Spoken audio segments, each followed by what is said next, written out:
And welcome to our 2017 conference. It's a real pleasure to be holding our conference here this morning in such an impressive and historic setting. In going back a few years, in fact many years, I used to work here once when it was a Greater London Council. You might remember a gentleman called Ken Livingstone. Won't say any more than that. And of course, just over the road, or over the river, we've got, we know where the real power lies, or we think that's where the real power lies.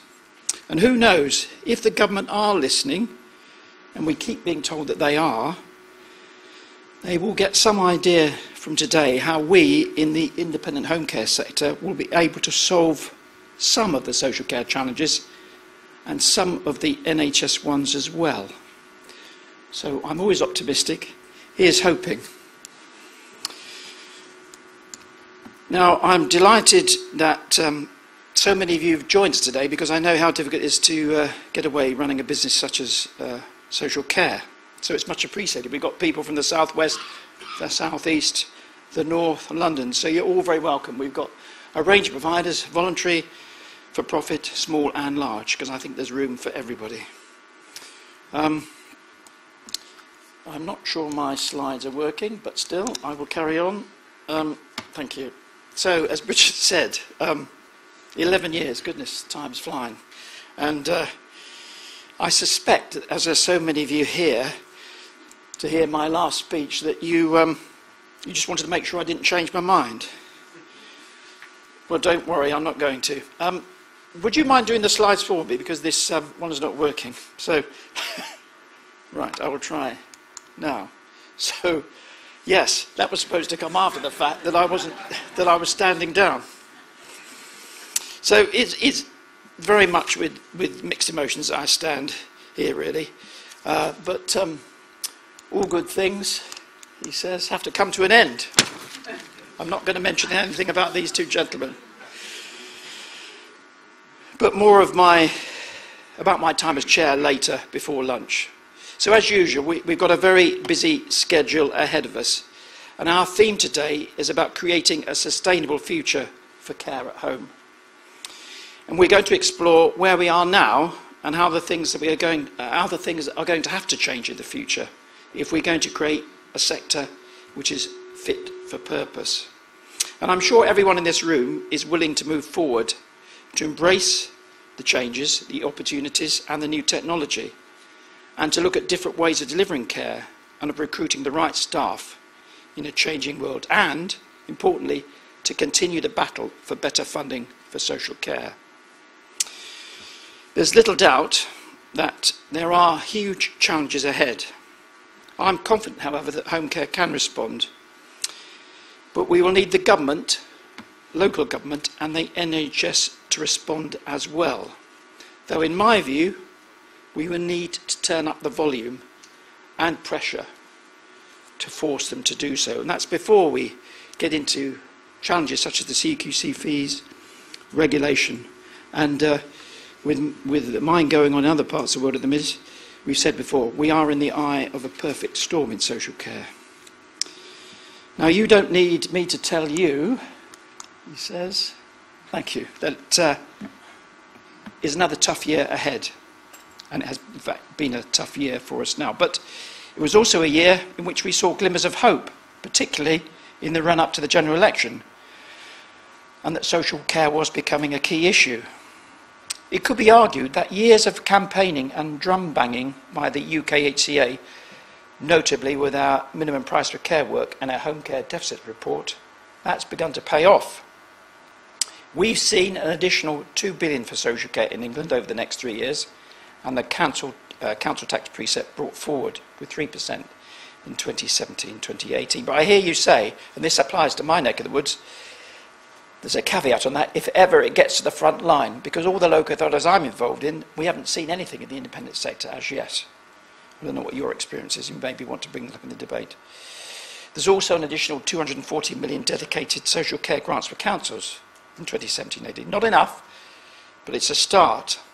In my view, it's almost certain that the amounts are much greater than would have been if the UK HCA and others had not been vocal in making the case on behalf of members. The UK HCA's impact is felt everywhere, nowhere better than in the media, where in the past year we've had no fewer than 117 recorded media mentions, our voices being heard. There's been numerous national and regional TV and radio interviews, and in print, and also in the modern media. On Twitter, we have almost 3,500 followers now. This year we saw well over 2,000 engagements with our updates, and we were mentioned more than 1,000 times across the platform. Of course, there is more for us to do, but it's a good start. However, just last week, it was reported that 9 out of 10 MPs believes that the current social care system is unsuitable for our ageing population. I did my asking when the election was a few months ago. I just want to know, well, why aren't they doing something about it then? I think it's also up to us to prompt them to do something about it. Sometimes people forget the impact home care has, and it is up to us to remind them. Across the UK, nearly 1 million people are supported to live independently at home. 9 out of 10 people say that is where they want to be. The sector employs 629,000 people, and 380 million hours of home care are delivered every year. And of course, we contribute billions to the economy. In 10 years' time, 7.5 million people will be aged 75 and over, and 1 million people will be living with dementia by 2021. So the need for a sustainable future for care at home has never been greater. But what of that future? There is no doubt that our number one priority remains addressing the underfunding of services and commissioning practices. And yet we are about to be consulted over yet another green paper. And in that, we must make sure that the proposal include the self-funded market and not just deal with state-funded care. We need agreement and clarity on the balance of responsibility for funding care by individuals and the state. And we must look at all options on how care is funded, and nothing should be off the table, whether that's increasing taxes or providing incentives to people to plan for their own care needs. Home care must be the first option for everyone, not because it just keeps pressure off the NHS, it's because it's what people want. And we must fight to get commissioners to pay the true cost of care and to ensure that any money invested in care reaches the front line. I've been saying that almost for the last 13 years, but I'm not going to give up. We've got also to make sure that the Care Act gets more teeth, particularly through CQC oversight. And we want CQC to be empowered more to intervene in unstable markets. And we want more work on integration. I'll come on to that a bit later this morning. And in my view, we need a new approach to VAT that makes it possible for providers to claim VAT just as we are charged it. And I think that's a simple solution that government can sort tomorrow if they want. We also need to challenge back pay for sleep-in support, as this could have a devastating effect, as we've seen, as Mencap has said earlier in the week, upon some providers. But without doubt, the biggest challenge facing us all is linked with funding and, of course, recruitment and retention. Does everybody agree with that?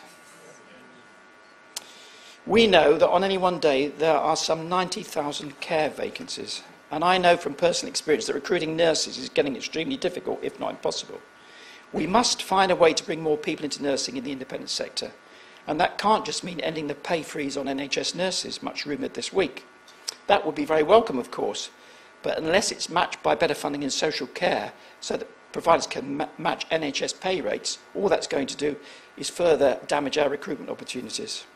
And if social care provision suffers, then we all know that piles the pressure back on NHS. Already, there are some 445,000 days a year spent in hospital because there isn't enough adequate home care out there.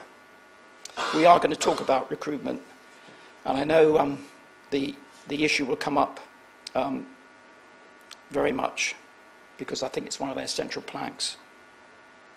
Now, with the latest leaked information suggesting the government plans to deter EU migrants from coming to this country, we need at the very least, to have clarity over just what that position is going to be post-Brexit, because that, to me, is a big worry.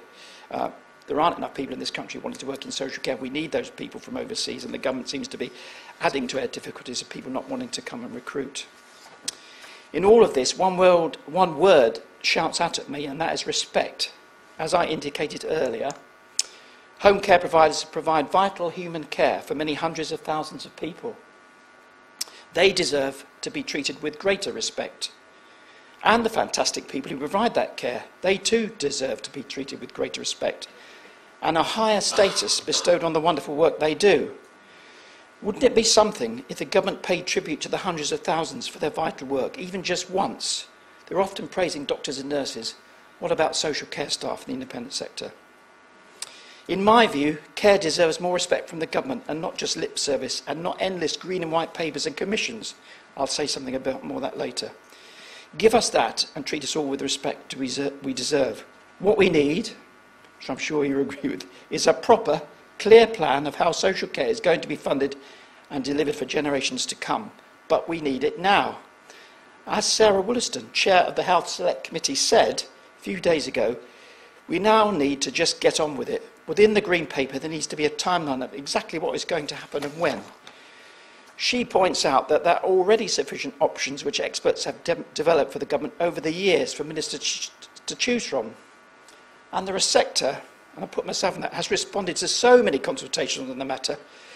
It's difficult for anyone to claim they still don't know what the social care professionals think. My view is, let's get on with it. We know what needs to be done. Action this day. I hope you enjoy the conference.